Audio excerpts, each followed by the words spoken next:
আসসালামু আলাইকুম। চতুর্থ শ্রেণীর গণিত বই নিয়ে ধারাবাহিকভাবে আলোচনা করছি। তার ধারাবাহিকতা এখন তোমাদের সাথে 52 নম্বর পৃষ্ঠা নিয়ে আলোচনা করব। আমাদেরকে দিয়েছে ভাগ করি, এই ভাগগুলো আমরা করব। এগুলো খুবই সোজা, আমরা করেছি অনেক এর আগে। এখন আমরা করব। প্রথমে দেখো আমাদেরকে দিয়েছে 78কে 6 দিয়ে ভাগ করতে, তাহলে 6 এখানে কয়বার যাবে? একবার যাবে। প্রথমটা আমি তোমাদেরকে একটু করিয়ে দিই, এরপর এগুলো ডিরেক্ট দেখানো শুরু করব। এখানে আছে 78, আমরা এখানে 6 দিয়ে ভাগ করব। তাহলে 6 এখানে 7-এর মধ্যে কয়বার যাবে? একবার যাবে। 6 একে 6, তাহলে বিয়োগ করলে আর থাকতেছে 1, আর এদিকে 8টা নামালাম, তাহলে 6 18তে কয়বার যাবে? 3 6 18, 0। তো তাহলে উপরে আসলো 13, আমাদের ভাগফল আসলো 13 আর ভাগশেষ আসলো 0, তার মানে এটা নিঃশেষে বিভাজ্য। তাহলে আমরা যদি এখানে দেখি সেম 78 6 দিয়ে ভাগ করলাম 18 এবং 0। 2 নাম্বারটা আসছে 96, 96কে যদি করো 9-এর মধ্যে একবার যাবে, যেমন 8 থেকে 8 1 বসালাম, এখানে 8 বসালাম, বিয়োগ করলাম 1 হলো, তাহলে এদিকে হলো 6 6 আমরা নামালাম, তাহলে 8 6-এর মধ্যে কয়বার যাবে? 2বার যাবে। 8 2 16 16 লিখলাম আর থাকতেছে 0। 3 নাম্বারের ক্ষেত্রে 9, এদিকে হলো যে কত? 72, তাহলে 9 72 কত যাবে? আমরা জানি 8 নং কত? 72, কারণ 7-এ তো যাবে না, আমাদের দুই সংখ্যা নিয়ে কাজ করতে হবে, কারণ এটা 7 থেকেই বড় এই সংখ্যাটা। তাহলে 8 নং 72 0 হচ্ছে। 4-এর ক্ষেত্রে আমরা যদি দেখি, এখানে 4-এর ক্ষেত্রে 60 আছে, 60-এ 5 কয়বার যাবে? একবার দিয়ে দেখি আগে। 5 একে 5, তাহলে একবার দিলাম 5 একে 5, আর এখানে 1 থাকতেছে, তো এখানে কয়বার যাবে? 5 2 10, 2 দিলাম, 5 2 10, নিঃশেষে বিভাজ্য এটিও। 5 নম্বরে 3 2 কত? 6, তাহলে উপরে 2 নিচে 6, শেষে যদি একটা এক্সট্রা শূন্য থেকে যায় তাহলে উপরে 0 বসাই দিবে, এখানেও 0 বসাই দিবে। এটা আরো সহজে করা যায়, দেখো এইভাবে করতে পারবে। 3 তো, আর এইদিকে হলো 60, তাহলে 60 হলে কি হবে? আমরা এটা করব। প্রথমে 3 2 6, তাহলে 3 2 6, একটা এক্সট্রা শূন্য আছে, এটা উপরেও নামাই দিবে, এখানেও নামাই দিবে, তাহলে 60 থেকে 60 গেলে 0, এভাবেও করতে পারবে। 6 নম্বর এখানে আছে 84, 84-তে কয়বার যাবে? প্রথমে একবার যাবে। 7 একে 7, 7 একে 7 দিলা, নামালা 1 আছে, আর এদিকে হলো যে 4 ছিল, 4 নামালা 14, 7 2 14, তাহলে এখানে আর আছে 0।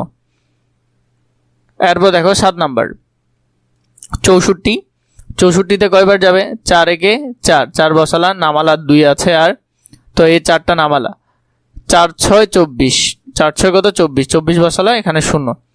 8-এর ক্ষেত্রে দেখো এখানের মধ্যে 2 নাম্বারে এখানে হলো কত? 58, 58-এর মধ্যে 4 দুইবার যাচ্ছে, 2 2 4, 4 বসালা, আর আছে 1, বিয়োগ করার পর 1 থাকে, 8 নামালাম 18, তাহলে 9 বার যাবে। 9 2 18, 18 হলে ভাগশেষ হবে কত? 0। এখানে দিল, দেখো এগুলো আমরা করলাম সবগুলো। 98-কে 8 দিয়ে উপরে নিচে পদ্ধতিতে ভাগ করি, তাহলে 98-কে উপর নিচে কিভাবে করব? এখানে 9 আছে, এখানে 8 আছে, 8 একে 8, 8 একে 8 1 বসালাম, আর এখানে 8 বসলো, তাহলে 8 9 থেকে 8 গেলে কত হয়? 1 থাকে, তাহলে এদিকে 8টা নামালাম 18। এখন দেখো এখানে আছে 18, তা 8 18-তে কয়বার যাবে? 2বার যাবে। 8 2 16 হয়, তাহলে ভাগশেষ কত থেকে যাচ্ছে? অবশিষ্ট 2 থেকে যাচ্ছে, তাহলে ভাগফল হলো 12, ভাগশেষ হলো 2। 3-এ বলেছে এখানের মধ্যে 73-কে 9 দিয়ে ভাগ করে খালি ঘর পূরণ করি। তো 73-কে 9 দিয়ে যদি ভাগ করি, আমরা জানি 8 নং 72, 8 নং কত? 72 হয়, 8 নং 72, তাহলে 1 থেকে যাবে, কত থাকবে? 1, তাহলে এটাতে হবে ভাগফল হবে 8 আর ভাগশেষ হবে 1। আমাদেরকে এখানে কিছু ভাগ দিয়েছে, এগুলো আমরা করব। প্রথমে দেখো 63-কে 5 দিয়ে ভাগ করতে বলেছে, 8 পর্যন্ত দিয়েছে, 8 পর্যন্ত আমরা করব। 2 নম্বরের মধ্যে এখানে আমাদেরকে দিয়েছে 63-কে ভাগ করতে, তাহলে 5 এখানে একবার যাচ্ছে, 5 একে 5 দিলাম, আর এদিকে তাহলে 6 থেকে বিয়োগ করলে 1 থাকতেছে, আর এদিকে 3 নামালাম, তাহলে 5 এখানে 2বার যাবে, 5 2 10 লিখলাম, আর থাকতেছে 3, তাহলে এটা ভাগশেষ হলো 12 আর ভাগফল হলো 12 আর ভাগশেষ হলো 3। 2-এর মধ্যে 81, তাহলে এখানে একবার যাচ্ছে, 7 একে 7, উপরে 1 দিলাম আর নামালাম 1, আর এখানে 1 ছিল, এই একটা এখানে নামালাম 11, 11-তে 7 একবার যাবে, 7 একে 7, তাহলে আর থাকতেছে কত? 4, ভাগফল হলো 11 এবং ভাগশেষ হলো 4। 3 নাম্বারটা দেখো, এখানে হলো 54, 4 এখানে একবার যাবে, 4 একে 4, আর এখানে থাকতেছে 1 দিলাম, আর বিয়োগ করলে 1 থাকে, 4টা এখানে নামালাম, তাহলে 3 4 হয় কত? 12, 12 দিলাম, আর থাকতেছে 2, তাহলে ভাগফল হলো 13 এবং ভাগশেষ হলো 2। 4 নম্বরের ক্ষেত্রে 92 আছে, 6 দিয়ে ভাগ করতে হবে, একবার যাবে, 6 একে 6 বিয়োগ করলে 8 থাকে 3, এদিকে 2 নামালাম, 5 6 30, 30 লিখলাম, আর থাকতেছে কত, 2 থাকতেছে। তাহলে ভাগফল হলো 15, ভাগশেষ হলো 2। 5 নাম্বারের মধ্যে 8কে 95 দিয়ে ভাগ করলাম, 8 একে 8, 8 বসালাম, আর বিয়োগ করলে 1 থাকতেছে 1, আর এদিকে 5 ছিল, 5টা এখানে নামালাম।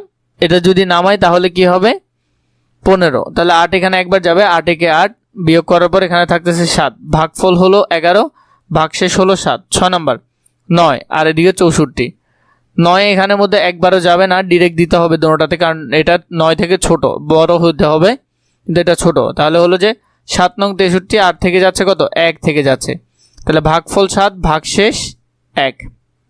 7 ক্ষেত্রে এখানে 22, তাহলে এখানে কয়বার যাবে, 3, এখানে একবার, 3 এখানে 7 বার যাবে, 3 7 21, তাহলে 21 বসালে 8 থাকতেছে 1।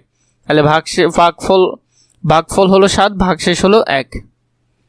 8 ক্ষেত্রে এখানে হলো 35, কয়বার যাবে, 2 একে 2, তাহলে আর থাকতেছে 1, 5 নামালাম, 15, 7 দুগুণে 14, আর হলো 1। তাহলে ভাগফল 17, আর ভাগশেষ হলো 1। তো এভাবে করে সুন্দর করে এগুলো করে ফেলবে। প্রতিটি পৃষ্ঠা নিয়ে তোমাদেরকে আলাদা আলাদা ধারণা দিচ্ছি, ইনশাআল্লাহ তোমরা প্রতিটি পৃষ্ঠা নিয়ে ধারণা পাবে।